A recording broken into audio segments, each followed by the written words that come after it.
back to Fort Washington Collegiate Church's online children's and youth ministry programming. Today, we honor the ancestors of the land we call our home. Those who, unlike myself, you are a descendant of Native Americans, were here long, long before we got here. To do so, let us begin by recognizing that the land we're gathered on, even if we're gathered remotely, is the land of the Lenape people who centuries ago were forced off this island, out of this city, by European settlers.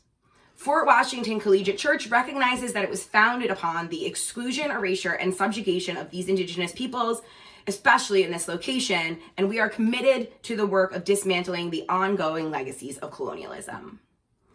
For us today, that means going off book, as in no Bible per se this week.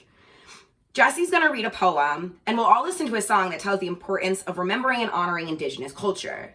Then I'll share a story from the Cherokee people, some of our native siblings here in the US. But we must remember that even though the story's a good one, it's not necessarily ours, and it should be treated with respect. Based on that story, Jesse will give our Redbird toddlers a lesson in making pottery, and I'll give our Green Frog lower elementary students a lesson in weaving friendship bracelets. Finally, I'll talk to our Blue Whale upper elementary kids about how Europeans got New York City before closing with a prayer and some at-home education ideas. Feel free to watch the whole video or use the timestamps and breaks shown below to view content specific to each age group. And as always, don't hesitate to send any and all questions, comments, criticisms, and suggestions to cym@fortwashingtonchurch.org. Thanks for coming and enjoy our show. This week, for Indigenous Peoples Sunday, instead of singing a song, I thought that I would read a poem. I found a really cool poem that I wanted to read. And the poet who wrote this is named Joy Harjo, and she is the poet laureate of the United States, which is a really big deal. It's like a big honor to be like the official poet laureate of the US. And she is actually the first Native American Indigenous poet laureate ever. So I thought that was awesome. And so I looked up her work and I found a poem called Eagle Poem. I'm going to read that now. Eagle Poem. To pray, you open your whole self to sky, to earth, to sun, to moon, the one whole voice that is you, and know there is more, that you can't see, can't hear, can't know except in moments, steadily growing, and in languages that aren't always sound, but other circles of motion. Like eagle that Sunday morning over Salt River, circled in blue sky, in wind, swept our hearts clean with sacred wings. We see you. We see ourselves and know that we must take the utmost care and kindness in all things. Breathe in, knowing we are made of all of this, and breathe knowing we are truly blessed because we were born, and die soon within a true circle of motion. Like eagle rounding out the morning inside us. We pray that it will be done in beauty. In beauty. So thanks for listening. That's the poem. And I really liked all of the images and the idea that we're all blessed because we were born and die, and we're all part of this circle of motion. All right, so thank you so much, and I will see you next week. Instead of reading from the Bible, I'm gonna tell a story that I learned and loved when I was a little kid, and that maybe your parents learned and loved when they were kids too. And you might also know it. It's a Cherokee legend that includes my favorite animal, the American opossum, our only marsupial, and nature's little cleanup crew.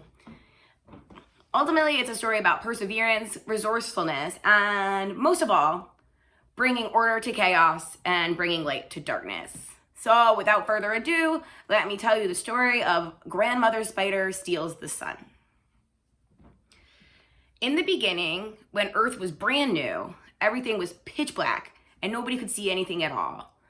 People were constantly bumping into each other, stepping on each other, feeling around helplessly, trying not to get hurt again and again. All of Earth's creatures yearned for something to help them to see. This world needs light, they said. Now, Fox claimed to know some folks on the other side of the world who had plenty of warm, nice light to go around. But they were greedy and they refused to share it. Possum, ever the crafty little guy, told Fox he would be glad to steal some of that light. He said, "I have this big, beautiful, bushy tail. Surely I can hide all of that light inside all that fur. Let me give it a shot." So Possum trucked all the way to the other side of the world. No one really knows how long it took because Earth didn't have days yet. When he got there, he found the sun. It was impossible not to see it. It was hanging high up in a tall, tall tree, illuminating everything. Possum sneaked over to the sun, quietly creeping, and picked out a teeny tiny piece, quickly hiding it in the fur of his tail. But the light was hot, too hot, and it burned off all the fur from his big, beautiful, bushy tail. Of course, the greedy sun folk from the other side of the world discovered poor, scarred Possum and took back the little bit of sunlight he tried to take. Now, seeing Possum's valiant efforts, Buzzard puffed up his chest and said, "Let me try. I know better than to hide a piece of the sun in my tail. I'll put the light on my head, and that way I can see where I'm going and escape the greedy sun folk."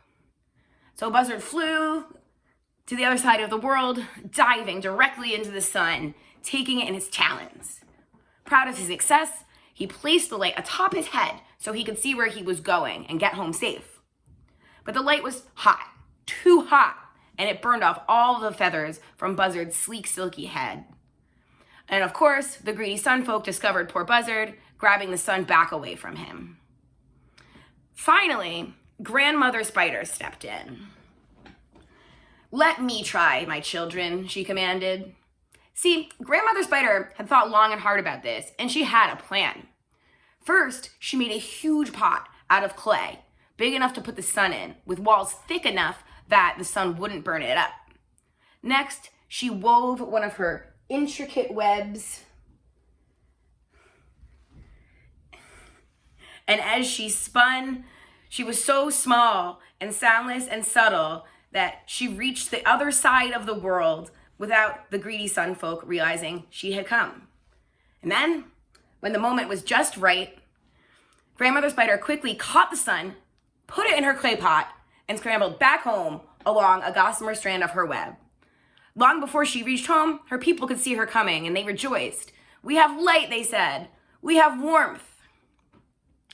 And what the creatures of Earth learned that day was that Spider-Woman's gift was not only of the light of the sun, but also the gifts that come with it. She taught everyone how to weave as craftily as she could, and she brought the light and the heat to make fire so that people could cook food, and also make pottery to carry everything that sustains us. And now it's time for the Red Birds group. So that's our youngest group, the toddlers, the Red Birds. I'm so happy, as always, to be here with you. So let's do an activity together. So in the story that Allison read, what I thought was really cool and interesting was that Spider-Woman gave this gift of light, of the sun, but then because they had that gift, they were able to have fire, to cook, and most importantly, to make pottery. And I thought it was so cool to think about all the things that we couldn't have without the sun. And the sun and light is so important as a source of life, not just for plants or, animals or fire, but also for the things that we own and that we use all the time. And so I wanted to do just a little craft related to pottery. And so hopefully you have some kind of clay, modeling clay or Play-Doh, in your house. And I got some Play-Doh because I thought it would be likely that you would have it, but whatever kind of clay you have is good. And so I'm also going to include a link to how to make your own clay. So if there are parents who want to try making your own clay, if you don't have it, or if you just want something fun to do that looks fun and kind of messy but fun, you can check out that video and you can make your own clay. But for now, I have this, and my clay is blue, my Play-Doh. And what I want to do is I'm going to make a pot or a bowl or something, some kind of pottery. And pottery can be a bowl or a plate or a pot or a jug or a bottle, and all kinds of things just something that holds other stuff. And if you didn't have any bowls or plates or forks or anything, cups, what kind of thing would you want to eat out of? Or what kind of thing, if you're eating cereal or whatever you eat. I don't know. What do I eat? I eat pancakes and soup, candy sometimes, tofu. Yeah, these are all things that I eat. Okay. But the idea is just to think about how you would make your own kind of pottery. And so you could take your clay, kind of massage it a little bit, and really feel the clay, because it feels so nice and so fun to play with. And you really want to feel a connection. You want to feel close to the clay, because it's important that we feel connected to things that we make and that we have. And then, after you feel the clay, you can do whatever you like with it. And so I'm going to make a bowl so that I can eat cereal and soup and salad bowl. And so I'm just going to press in the middle of my ball of clay.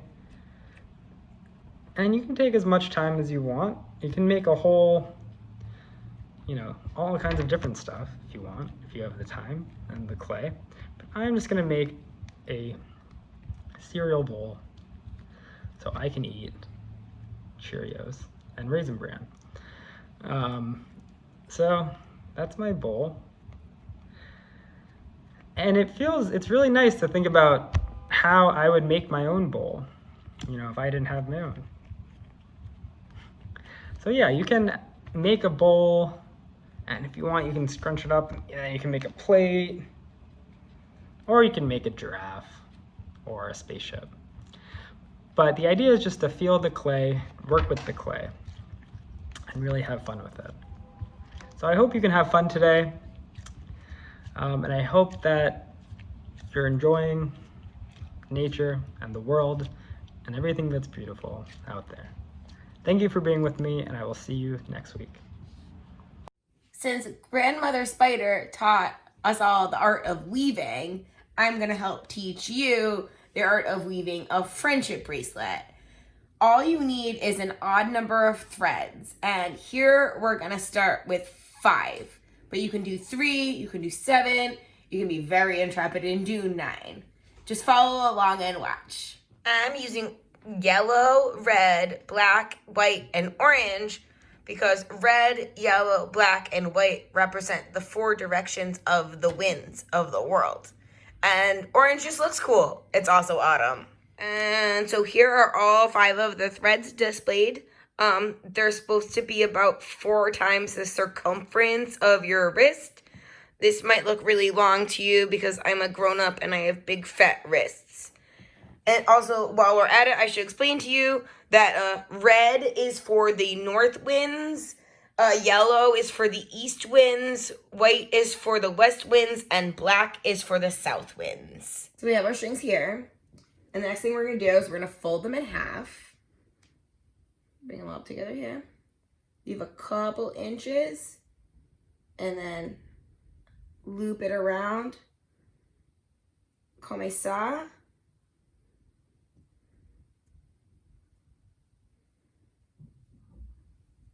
There you go. So now that we have all the threads separated, lay it down on a flat surface and then use a piece of tape that is amenable to surfaces that will not rip up paint or destroy any surfaces and make your parents angry. Here I have nice blue painter's tape. Snip a piece off. Secure it to the table or a book or whatever. And we're ready to get started. So now we have a sort of finger loom set up like this. It looks a lot more complicated than it is, but you've got 3 loops of thread in your left hand and 2 in your right hand. Or if you're just using 3 strings, 2 in your left, 1 in your right. And so you're using your right ring finger as a sort of little bobbin to weave all of the threads through. All right, you have that ring finger handy, your little bobbin, and you're going to start by going under the first part, over the other part of that thread, then under and over, and then looping through the black string and pulling it through. Voila. And now you'll see on the left hand that ring finger is free, and you just do the same thing the other way.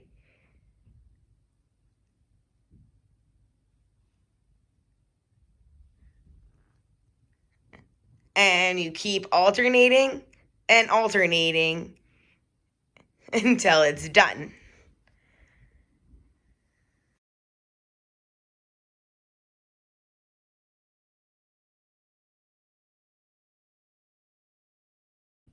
So when you finally get to the desired length, which is the circumference of your wrist or the wrist of the person you want to give it to, and you're going to tie it off at the end. And then you're going to use that end to attach to this other end that you have on the tape to make a whole bracelet. And look, now you have a brand new bracelet. And just remember to trim these excess edges off and use safety scissors so you don't cut yourself. All right? In honor of Indigenous People Sunday, we're going to go on a little bit of a field trip. Bear with me. Here we have a landmark in New York City that commemorates the land that was lost, that was stolen by European settlers from Native people. Let's visit Cherokee Rock, the site of the alleged sale of Manhattan, or Manhattan, from the Lenape Indians to the Dutch. Take some time to read this plaque and what it says and think about it. Think about who put it here and what they're commemorating. So, who was Peter Minuit? Well, he's from what's now present-day Belgium, and he worked as a small business owner before joining the Dutch West India Company, which you might have learned about in school. It was a group of merchants, traders, and investors who were sponsored by the Dutch government to explore and trade with the New World. In other words, it was an early form of capitalism, one that needed to colonize other lands in order to exist. So, Minuit became the 3rd director of the Dutch West India Company in 1626 and went to what is now New York City, then in the colony of New Netherland, which comprised New Jersey, Westchester, New York, etc.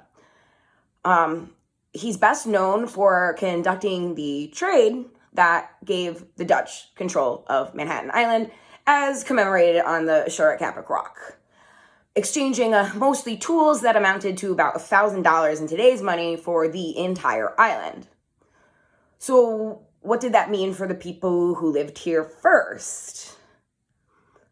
Well, the thing is, the different groups of Lenape people who lived here didn't have the same ideas about ownership and buying and selling as European colonists did. For them, things like water, air, and land were not commodities, not something that could be traded. And practically speaking, many Lenape groups went back and forth between their summer and winter homes, so the concept of permanently owning a piece of land was pretty incomprehensible. And there's a really good chance that Peter Minuit knew all of this. He wanted to use the land to build mills, to make more goods to trade, all in order to get richer and richer. He certainly knew that stuff that seemed trivial or worthless to him would be very appealing to the native people because they were new technologies to them. And if they were satisfied with their new tools, then wouldn't it be easier to take more and more land? See, this tactic was used for decades by the Dutch, then by the English, all for money and more power, leading to basically what we have as our current country. Going back to the monument in Woodhill Park, I'd like you to think about what it means that the group that raised funds to place this boulder is named for the person who bought the land by deceitful means. Think about who owns this land now. What can we do to recognize that we live in a place founded on injustice? What can we do to give back what has been stolen? Thank you for participating in our Indigenous Peoples Day CYM content. I'd like to encourage you to take some time to reflect on what you've seen and heard today. We used the story of Grandmother Spider and the gifts she gave to the world to help us think differently about the crafts we make, the everyday miracles we encounter, the little creatures that make up our world, and the stories and legends from those who came long before us. In that spirit, I invite you to click the link below for a map of North America with original inhabitants and place names. Look for all the places you've been or lived and try to do some research about the people who were there first. It's a really cool and interesting way to learn more about the true history of the United States and to honor and uphold much of what's been lost. For more exploration and learning throughout the week, check out the links in the description, and if you want to be on our email list to get additional activities, videos, and readings, send a note to cym@fortwashingtonchurch.org. Before we go, won't you please join me in a prayer inspired by what we learned today? Loving God, remember all of your children, past, present, and future, and hold us in your steadfast love. Help us to atone for the sins of our ancestors and to see a better way forward. Thank you for guiding us in light and encouraging us to love all as you love us. Amen. Go in peace.